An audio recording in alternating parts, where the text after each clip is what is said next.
తెలంగాణ రాష్ట్రంలో కాంగ్రెస్ పార్టీ అధికారం చేపట్టిన సంవత్సర కాలంలో ప్రభుత్వ వైఫల్యాలపై మావోయిస్టు పార్టీ రాష్ట్ర అధికార ప్రతినిధి జగన్ లేఖ విడుదల చేశారు. ఎన్నికల వేళ ప్రజలకు ఇచ్చిన హామీలను తుంగలోకి తొక్కి కార్పొరేటర్ల ప్రయోజనాల కోసం పనిచేస్తూ ప్రభుత్వం పౌరుల ప్రాథమిక హక్కులను కలరాస్తోందని లేఖలో ఆరోపించారు. హైదరాబాద్ను ప్రపంచీకరణ చేయడానికే మూసీ నది సుందరీకరణ చేపడుతున్నారని పేర్కొన్నారు.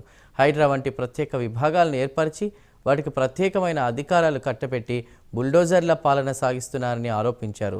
కాంగ్రెస్ ప్రభుత్వం అనుసరిస్తున్న ప్రజా వ్యతిరేక పాలనను వ్యతిరేకించాలని పిలుపునిచ్చారు.